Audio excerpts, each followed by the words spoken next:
Hello guys, स्वागत है आपका हमारे यूट्यूब चैनल जीत क्लासेज में। आज हम बात करने वाले हैं एनएम अर्थात axillary nurse midwife health service के बारे में, जिसका हिंदी अर्थ होता है सहायक नर्स या दाई होता है। यह एमपीपीबी अर्थात प्रोफेशनल एग्जामिनेशन बोर्ड द्वारा आयोजित की जाती है। स्क्रीन पर आप देख रहे होंगे। बात करें ऑनलाइन आवेदन की तो 2021 में जनवरी में इसका आवेदन हुआ था। 15 फरवरी से इसका पेपर स्टार्ट हो गई है और इसका पेपर 15 फरवरी व 16 फरवरी को दो शिफ्ट में आयोजित होगी और 12वीं स्तर के इसमें प्रश्न पूछे जाएंगे। 150 टोटल प्रश्न होंगे, जिसमें प्रथम भाग में समान ज्ञान होगा जो 50 अंक के लिए 50 प्रश्न दिए जाएंगे। दूसरे भाग में 100 प्रश्न होंगे, जिसमें 100 अंक के लिए पेपर होगा। टोटल होता है हमारा 150 अंकों का, जिसमें से 50 प्रश्न हमारे मध्य प्रदेश समान ज्ञान से और जो हमारे शेष 100 क्वेश्चन होते हैं वो विज्ञान से रिलेटेड होते हैं 12वीं क्लास के अंदर तक का। तो यदि आपको महिला स्वास्थ्य कार्यकर्ता बनना है तो आपके लिए एक सुनहरा अवसर आपके पास है। आपको हम बता दें कि आपके लिए आज हम लाए हैं 2016 में आयोजित समान जीके के 50 बेहतरीन क्वेश्चन जो एमपी में से रिलेटेड होंगे और आपको बिना स्किप किए पूरा वीडियो देखना है लास्ट तक, क्योंकि ये प्रश्न हमेशा पेपर्स में पूछे जाते हैं एनएम के पेपर में। तो पेपर देने से पहले आप इस वीडियो को पूरा जरूर देखिए। बाद में वीडियो कमेंट बॉक्स में आप बताइएगा कि कितने आपको इस वीडियो को देखने के बाद क्वेश्चन क्लियर हुए। और यदि वीडियो पर नए आए हैं तो वीडियो को लाइक कीजिए और सब्सक्राइब कीजिए और बेल आइकन को प्रेस कर लीजिए, ठीक है, तो जिससे आपको सभी वीडियो क्या हो नोटिफिकेशन मिलती रहे। तो चलिए चलते हैं आज के पहले क्वेश्चन पर। तो फ्रेंड्स, हमारा पहला क्वेश्चन लिखा हुआ है मध्य प्रदेश के उत्तर में स्थित राज्य कौन सा है। तो देखिए मध्य प्रदेश के 5 पड़ोसी राज्य हैं। अगर बात करें नॉर्थ की तो नॉर्थ में हमारा पड़ोसी राज्य है राजस्थान है और कौन सा है उत्तर प्रदेश है। पश्चिम की बात करें तो पश्चिम में हमारा गुजरात है और पूर्व में बात करें तो हमारा एक पड़ोसी राज्य हमारा कौन सा है, हमारा पड़ोसी राज्य छत्तीसगढ़ है और दक्षिण में महाराष्ट्र है। तो महाराष्ट्र, गुजरात, राजस्थान, उत्तर प्रदेश और छत्तीसगढ़ ये मध्य प्रदेश के 5 पड़ोसी राज्य। अगर क्वेश्चन में आगे चल के अगर क्वेश्चन में आपका आता है तो आप लगाएंगे क्या, इनमें से कोई भी आंसर दिया होगा तो आप लगा देंगे। तो देखिए इसमें क्या लिखा हुआ है, उत्तर में पूछ रहा है तो उत्तर में हमारा कौन सा राज्य हो जाएगा, राजस्थान हो जाएगा और हमारा उत्तर प्रदेश हो जाएगा। चलते हैं सेकंड क्वेश्चन पे। सेकंड क्वेश्चन में लिखा हुआ है मध्य प्रदेश को पहले क्या कहा जाता था। तो देखिए मध्य प्रदेश जो है पहले ऐसे 1956 से पहले हमारा ऐसे नहीं था। 1 नवंबर 1956 से जब हमारा मध्य प्रदेश का निर्माण हुआ उससे पहले हमारे मध्य प्रदेश का जो हमारा वाला ये भाग था एमपी का, ये कहलाता था मध्य प्रांत कहलाता, जिसको सेंट्रल प्रोविंस बोलते थे। और इसकी राजधानी क्या थी, तो मध्य प्रांत की राजधानी हमारी थी नागपुर थी, ठीक है। ये क्वेश्चन आगे आ सकता है। चलते हैं थर्ड क्वेश्चन पे। थर्ड क्वेश्चन में लिखा हुआ है कौन सा राज्य मध्य प्रदेश से अलग होकर बना हुआ है। तो मध्य प्रदेश से अलग होकर कौन सा राज्य बना है, हमारा छत्तीसगढ़ बना हुआ है। 1 नवंबर 2000 में छत्तीसगढ़ मध्य प्रदेश से अलग हुआ है, ठीक है। तो यह जानकारी आपको याद रखना है। और बात करें चौथे क्वेश्चन में लिखा हुआ है, चौथे क्वेश्चन में क्षेत्रफल के आधार पर मध्य प्रदेश का सबसे बड़ा और सबसे छोटा जिला कौन सा है। तो आपको हम बता दें मध्य प्रदेश का सबसे बड़ा जिला छिंदवाड़ा है और सबसे छोटा जिला दतिया है। तो ये पहला ऑप्शन हमारा करेक्ट हो जाएगा, छिंदवाड़ा और दतिया हो जाएगा, ठीक है। पांचवें क्वेश्चन में देखते हैं 1 नवंबर 1956 से पहले मध्य प्रदेश की राजधानी क्या थी। तो आपको हमने बताया कि पहले हमारा जो है 1956 से पहले हमारे इस मध्य प्रदेश को बोला जाता था मध्य प्रांत कहते थे, सेंट्रल प्रोविंस। और जो हमारा ग्वालियर वाला एरिया है उसके ऊपर का एरिया उसको बोलते थे बरार बोलते थे, ठीक है। तो हमारा मध्य प्रांत का राजधानी की बात करें, कैपिटल की बात करें तो कैपिटल हमारी थी नागपुर थी पहले कैपिटल, ठीक है। तो हमारा आंसर क्या हो जाएगा, सेकेंड हो जाएगा नागपुर। चलते हैं छठवें क्वेश्चन पे। छठवें क्वेश्चन में लिखा हुआ है मध्य प्रदेश का सबसे नवीनतम 51वां जिला कौन सा है। तो आपको बता दें मध्य प्रदेश का सबसे नवीन और 51वां जिला बना हुआ था हमारा आगर मालवा। जो आगर मालवा हमारा है ये शाजापुर से होकर अलग होकर बना है। कब बना था ये, 2013 में बना था।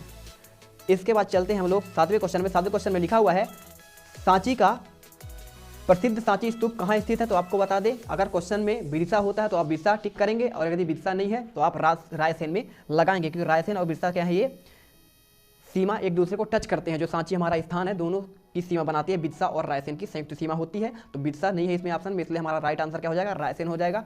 चलते हैं हम 8वें क्वेश्चन में। 8वें क्वेश्चन में लिखा है सतपुड़ा वन्य जीव अभ्यारण्य कहाँ स्थित है। तो सतपुड़ा वन्य जीव अभ्यारण्य हमारा कहाँ है, होशंगाबाद में स्थित है। 9th क्वेश्चन में चलते हैं। 9th क्वेश्चन में लिखा हुआ है बगदरा अभ्यारण्य की स्थापना कब हुई। तो इसका आंसर हमारा हो जाएगा फर्स्ट हो जाएगा 1978 में बगदरा अभ्यारण्य की स्थापना हुई। चलते हैं 10वें क्वेश्चन में। हमारा 10वां क्वेश्चन लिखा हुआ है खजुराहो के निकट एक वन्यजीव अभ्यारण्य कौन सा है। तो आपको हम बता दें कि खजुराहो के निकट जो हमारा अभ्यारण्य है, अभ्यारण्य क्या होते हैं, यानी कि बर्ड वाइल्ड लाइफ सेंचुरी। तो वाइल्ड लाइफ सेंचुरी क्या होता है हमारा, जहाँ पे मानव का हस्तक्षेप कुछ हद तक क्या होता है, संभव होता है। लेकिन हमारा राष्ट्रीय उद्यान में मानव का हस्तक्षेप संभव नहीं होता है। वहाँ हम क्या कर सकते हैं, ना वहाँ से हम चारा काट सकते हैं, ना वहाँ हम लकड़ी काट सकते हैं वहाँ का, ना हम वहाँ जा सकते हैं। तो ये क्या होता है, राष्ट्रीय उद्यान का एक प्रमुख विशेषता होती है। और वन जीव की बात करें तो वहाँ ये सब चीज़ें थोड़ा थोड़ा अलाउ होता है, ठीक है। तो बात करें जैसे हमारे एमपी में, तो एमपी का ही हमारा कौन सा है ये वाइल्ड लाइफ सेंचुरी, जिसका नाम है, हमारा नाम है इसका पनपथा। क्या नाम है, पनपथा इसका नाम है। ये कहाँ पे है, ये कहा जाता है उमरिया वाले स्थान पे आता है पनपथा। वन्यजीव अभयारण्य उमरिया में आता है और जो खजुराहो तक फैला हुआ है। तो इसका आंसर हमारा यही हो जाएगा, पनपथा राइट आंसर हो जाएगा। चलते हैं 11वें क्वेश्चन पे। 11वें क्वेश्चन में लिखा हो काला हिरण कहाँ का विशेष आकर्षण होता है। तो आपको बता दें कि हमारा जो सतपुड़ा अभयारण्य है, यहाँ का काला हिरण क्या है, प्रमुख आकर्षण होता है सतपुड़ा अभयारण्य का। चलते हैं 12वें क्वेश्चन पे। 12वें क्वेश्चन में लिखा हुआ है किसने ओरछा के चतुर्भुज मंदिर का निर्माण करवाया। तो जो हमारा ओरछा है, ओरछा निर्माण कराया गया किनके, बुंदेल राजपूतों के द्वारा। तो हमारा इसका सही आंसर हो जाएगा बुंदेल राजपूत। सतपुड़ा राजा तो हमारे होशंगाबाद के आसपास से हुए, राजा भोग ने भोपाल को बसाया था और राजा विक्रमादित्य जो है उज्जैन की स्थापना किए थे।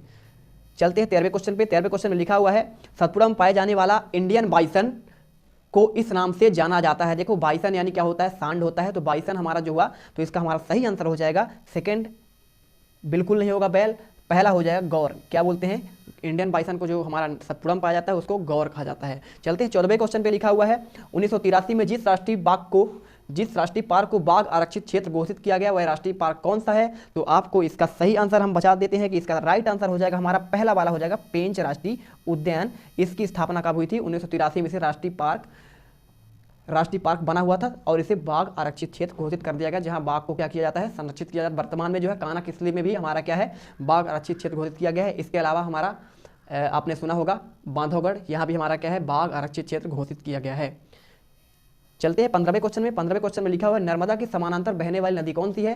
तो नर्मदा के समानांतर देखिए, नर्मदा हमारा कहाँ बहती है, हमारा बहती है ईस्ट से वेस्ट की ओर और जाके खंभात की खाड़ी में गुजरात में गिरती है। और इसी के थोड़ा सा नीचे हमारा पश्चिम की ओर बहने वाली एक नदी है ताप्ती नदी, जो इसी की समानांतर बहती है, ठीक है। तो आपको बता दें सोन जो है और नर्मदा एक ही जगह से निकलती है और सोन हमारा उत्तर साइड की ओर बहता है और जाके गंगा में मिलता है हमीरपुर के पास। और ताप्ती की बात करें तो ताप्ती सूरत से होती है। अगर क्वेश्चन पूछे कि सूरत किस नदी के किनारे बसा हुआ, तो सूरत बसा हुआ हमारा किसके किनारे, ताप्ती के किनारे। और जबलपुर की बात करें, होशंगाबाद की बात करें, महेश्वर की बात करें, तो ये सभी बसे हैं नर्मदा नदी के किनारे बसे हुए हैं। अमरकंटक भी हमारा नर्मदा नदी के किनारे बसा हुआ, क्योंकि नर्मदा वहीं से निकलती है, ठीक है, मैकल सुता पर्वत से निकलती है। तो इसका राइट आंसर हमारा क्या हो जाएगा, राइट आंसर हमारा हो जाएगा ताप्ती नदी हो जाएगा।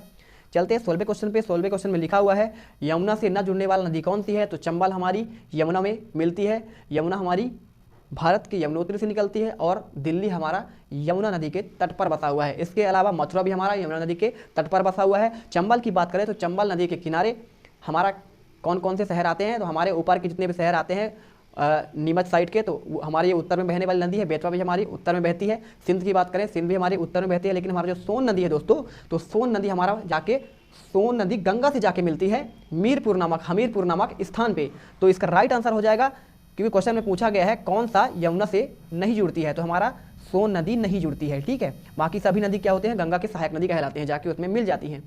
17वें क्वेश्चन चलते हैं। 17वें क्वेश्चन में लिखा हुआ है माही एक नदी है जो बहती है। तो माही नदी हमारी धार से निकलती है और धार झाबुआ का एक पड़ोसी जिला है।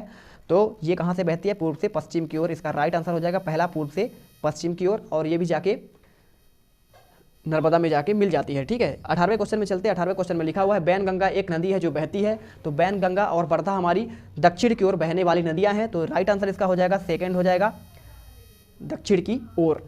चलते हैं 19वें क्वेश्चन में। 19वां क्वेश्चन हमारा लिखा हुआ है पेंच एक नदी है जो किससे जुड़ती है। तो बता दें आपको, यमुना हमारी उत्तर की नदी है, गंगा भी हमारी उत्तर की नदी है, चंबल भी हमारी उत्तर की नदी है, और जो हमारी गोदावरी है ये महाराष्ट्र के महाबलेश्वर से निकलती है गोदावरी। तो पेंच महाराष्ट्र की नदी कहलाती है, बालाघाट से निकलती है और महाराष्ट्र की ओर जाती है और ये जाके मिल जाती है गोदावरी नदी पर मिलती है। इसका राइट आंसर हो गया गोदावरी। 20वें क्वेश्चन में चलते हैं। बड़ा उद्योग BHEL मध्य प्रदेश में कहाँ स्थित है। आपने सुना होगा भेल यानी BHEL, ये भारत की जो है नवरत्न कंपनी कहलाती है और ये कहाँ पे है, ये भोपाल पे स्थित है। तो इसका राइट आंसर हमारा हो जाएगा भोपाल। चलते हैं 21वें क्वेश्चन पे। 21वें क्वेश्चन में लिखा हुआ है गंगा द्रोणी किस ओर नहीं बढ़ती है। तो गंगा द्रोणी हमारी क्या है, कहाँ नहीं बहेगी, किस ओर नहीं बढ़ती है? मंदसौर, मंदसौर तो हमारा ऊपर है, उज्जैन भी हमारा ऊपर है, शाजापुर भी हमारा क्या है, मध्य प्रदेश का नॉर्थ की ओर स्थित जिला है। तो गंगा द्रोणी हमारी छिंदवाड़ा दक्षिण की ओर नहीं बहती है, तो इसका राइट आंसर हमारा हो जाएगा छिंदवाड़ा हो जाएगा। 22वें क्वेश्चन पे चलते हैं। क्वेश्चन में लिखा हुआ है मध्य प्रदेश और राजस्थान के बीच सीमा बनाने वाली नदी कौन सी है?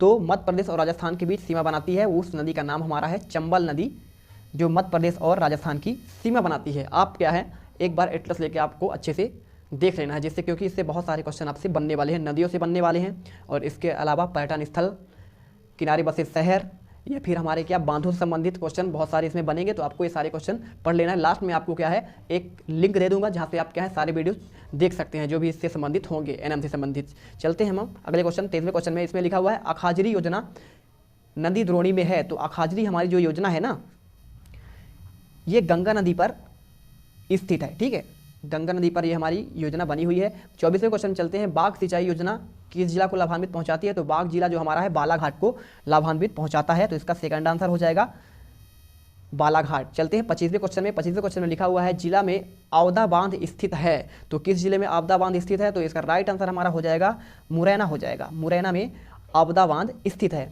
26वें क्वेश्चन में चलते हैं। बाघ सिंचाई परियोजना में डैश नदी के द्रोणी को शामिल किया गया है। तो किस नदी के द्रोणी को शामिल किया गया है? तो गंगा देखिए नॉर्थ में बहती है, चंबल भी नॉर्थ में, यमुना भी नॉर्थ में, तो हमारा राइट आंसर हो जाएगा। क्योंकि बाघ सिंचाई परियोजना कहाँ है? बालाघाट में है, तो बालाघाट मध्य प्रदेश के दक्षिणी जिला कहलाता है, इसलिए किसकी बाघ सिंचाई परियोजना होगी? ये होगी हमारी गोदावरी नदी की होगी। 27वें क्वेश्चन में चलते हैं। किस वर्ष में बंजर सिंचाई परियोजना लागू हुई? तो इसका राइट आंसर हमारा हो जाएगा, क्या हो जाएगा? 2003 इसका करेक्ट आंसर हो जाएगा। लास्ट वाला ऑप्शन करेक्ट है। चलते हैं 28वें क्वेश्चन में। बरगी नदी की एक सहायक नदी है। तो देखिए बरगी डैम जो हमारा है ये जबलपुर में स्थित है। कहाँ है? जबलपुर में बरगी डैम स्थित है, और इसे रानी अवंतीबाई बांध के नाम से भी जाना जाता है, और ये नर्मदा पर बना हुआ एक बहुत बड़ा डैम है, जो मध्य प्रदेश की नर्मदा पर बनी पहली डैम कहलाती है। इसका राइट आंसर हो जाएगा नर्मदा नदी हो जाएगा। 29वें क्वेश्चन में चलते हैं कि लिखा है क्वेश्चन में रानी अवंतीबाई लोधी सागर किस नदी क्षेत्र में स्थित है? मैंने आपको अभी बताया कि बरगी डैम का दूसरा नाम क्या है? रानी अवंतीबाई लोधी सागर भी है। तो ये किस पर बना हुआ है? नर्मदा जबलपुर में बना हुआ है। इसका राइट आंसर पहला ही हो जाएगा। 30वें क्वेश्चन में चलते हैं। कोरल सिंचाई परियोजना किस जिला को लाभान्वित पहुंचाती है? तो कोरल सिंचाई परियोजना हमारा इंदौर को लाभान्वित पहुंचाता है। 31वां क्वेश्चन हमारा लिखा हुआ है हाल ही में NBDA द्वारा जिला नरसिंहपुर में प्रस्तावित की गई परियोजनाओं में से एक परियोजना कौन सा है? तो ये हमारा इसका राइट आंसर हो जाएगा चिंकी परियोजना हमारा क्या है? NDBDA द्वारा नरसिंहपुर में प्रस्तावित किया गया परियोजना है। चलते हैं 32वें क्वेश्चन में। 32वें क्वेश्चन में लिखा हुआ है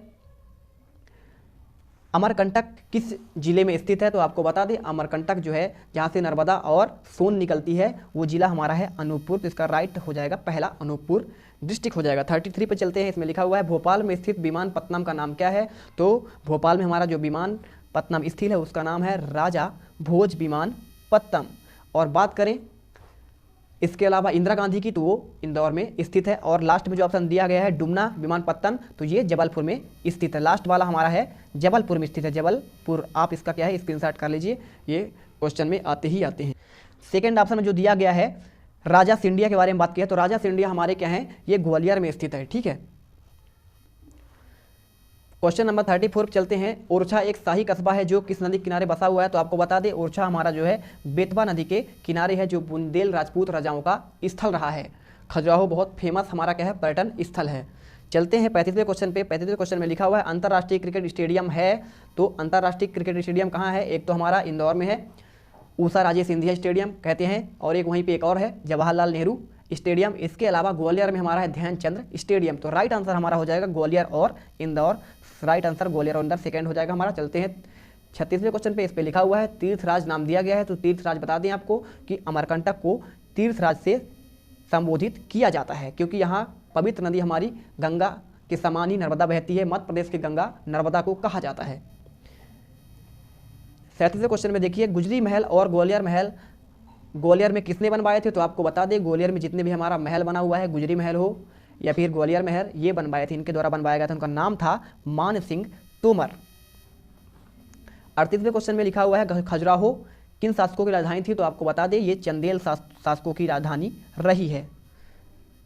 39वां क्वेश्चन में लिखा हुआ है भीमबेटका पाषाण आश्रय है, ये किस समय के पुरातात्विक स्थल है? तो ये हमारा है पूरा पाषाण काल का पुरातात्विक स्थल है, पैलियोथेलिक। ठीक है, 40 क्वेश्चन में लिखा हुआ सोनगिरी इसके लिए प्रसिद्ध है, तो सोनगिरी हमारा जो है जैन मंदिरों के लिए फेमस है, सोनगिरी।